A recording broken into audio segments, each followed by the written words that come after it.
today I get to drive that. Bugatti's insane belief. It's going to be... That's outrageous!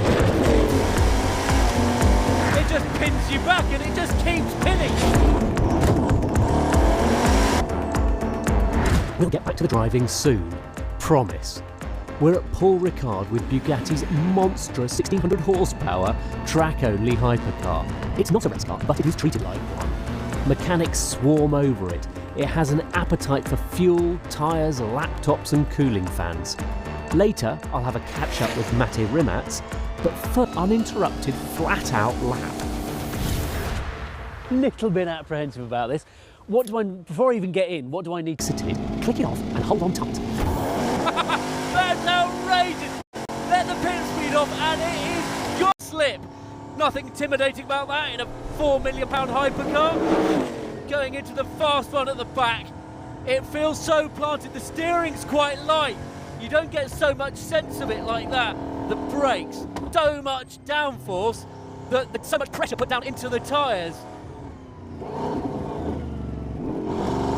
Just let it out of there and just let it go. Oh my, it is absolutely relentless. The power delivery is so smooth. The gap changes just happen immediately. And wow, and then you've got to remember to downshift. That is just eating the whole main straight in about 2 sentences. And this will just go over to third. Wow, the acceleration, I can get used to it because it's a bit like I felt in the Koenigsegg once that got grip, but of course at this, it gets four-wheel drive, gets grip everywhere all the time. No issues there whatsoever. It's just through these long corners, it's just a little bit, it moves, it actually moves around. The evenness of the four-wheel drive is hilarious. It's so good like that. And then you just nail it down the straight, right, second, third, fourth, fifth. I don't know what the speed's doing, I can't see a readout for it anywhere. There it is. It's up over 300 kilometres an hour, and you just hit the brakes as hard as you can. Oh, it feels now the tyres are starting to get some proper heat into them, and so are the brakes. It feels absolutely mighty now. The disc temperatures are up over 120% there, 700-800 degrees. The rears are at 500-600. Just going to keep turning it here and see how it grips. And then Can throw at it. It's very harmonious, smooth and approachable to drive. I felt safe pushing hard almost immediately. Maybe it could be more unhinged, but this way it gives you the bandwidth to fully enjoy the star of the show.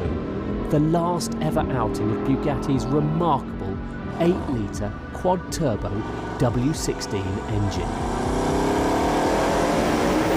It's a car with incredible performance for the track, but it's also for people who don't have so much track experience. So they can feel safe, and they are amazing at building race cars.